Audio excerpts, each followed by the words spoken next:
Welcome to the RuleBook. I'm your host, Alex Palmer, and I'm the queen of learning things the hard way so you don't have to. On this podcast, we're talking about the mistakes I made and the lessons I learned along the way to create the rules I now live by. On each episode, we're going to be discussing a new rule, why I created it, how I came up with it, and how you can apply it in your own life. So let's get into it.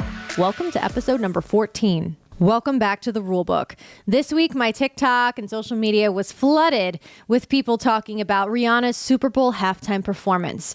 People were either dressing up as her, wearing the all-red outfits, stuffing a pillow inside their shirts to pretend that they were pregnant and doing the dances, or others were criticizing her for having super low energy or not bringing out any surprise guests. So basically, my feed was flooded with a variety of opinions that were swirling all week long. I also was checking out the news this week, as one does, and I saw this new report that came out about how more and more young women, young teen girls especially, are struggling with sadness and depression at alarming rates. Apparently, the stats are now saying that 3 in 5 teen girls are dealing with extreme sadness, and 1 in 3 women, young women, have thought seriously about suicide. This is because these teen girls are being exposed to cyberbullying, bullying, violence, and harassment at much higher rates than their male counterparts. Growing up is rough for anyone, but I think it's particularly difficult for girls and young women who are constantly being placed in these impossible positions where perfection is always the goal. We're constantly being told that we need to change something about ourselves, whether that's we can be smarter, prettier, skinnier, better, whatever the case may be. The list goes on and on. So rule number 14, opinions really don't matter, especially those that come from the cheap seats. Here's what I've learned. There will always be someone there to knock you down, whether that's on social media or in your real life. And usually it'll be coming from the people who don't know shit about what they're talking about. It's super easy for the people who will never, ever get up on a Super Bowl stage to perform to sit here and critique Rihanna's performance and call it lackluster. I personally grew up in an environment that was very negative. And I know that people who feel bad want to also make you feel bad. Nothing I ever did was really good enough for my mom, unfortunately. And I became very sensitive to criticism from others because of it. I've gotten my fair share of opinions from people about a variety of different things that I've done.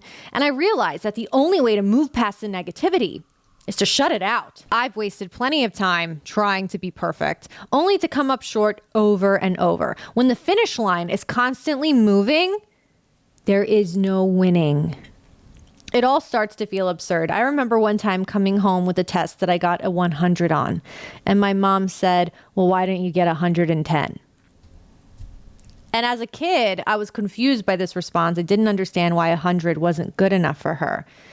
And now as a grown-up, I look back on that moment and I realized that was her way of telling me, hey, Alex, you'll never be good enough for me. Anything that you do, I will always find a way to criticize you because it's the only way that I know how to keep you close. And that was the truth. Because so long as I kept trying to please her, she'd never lose me. As an adult who's been dealing with this in therapy for quite some time now, I actually see the silver lining in it.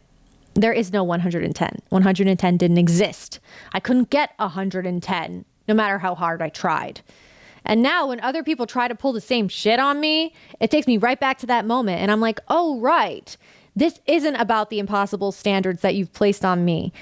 This is about you and your inability to live in reality and the fact that you're trying to control me in this manipulative way. And I think that's why society tells girls we're not pretty without makeup, or we desperately need to lose 10 pounds in the next 6 weeks. Because they can't control us otherwise. They can't keep us as close as they want us to be if we feel like we're good enough the way we are.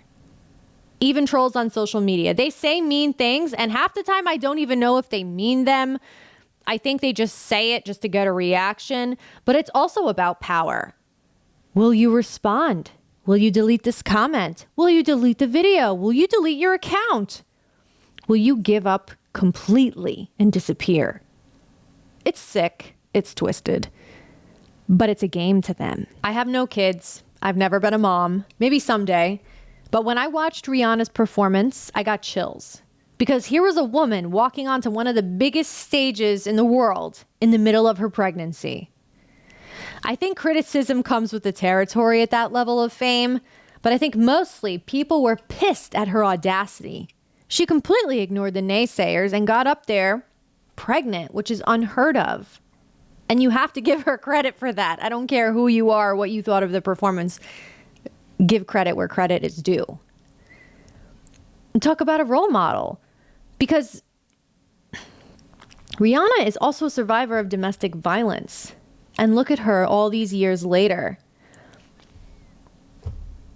Walking onto a stage, no apology, telling us to sit back, relax, and enjoy the show.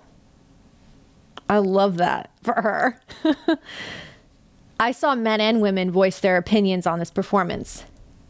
But when faced with the same task, do you think any of us would do half as good of a job as she did? I'm not going to answer that. What I'm saying is opinions really are everywhere. So they're not really worth anything.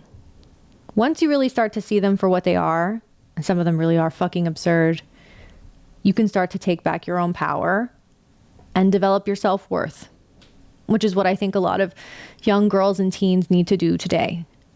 So if you're feeling sad or hopeless right now, I hope that you know you are good, exactly how you are.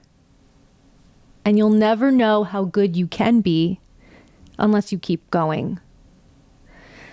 So I love you, and I hope you'll keep going. That's it for the rule book. I hope you guys will come back next week, next Monday, and check out another episode. All right, bye guys. Subscribe.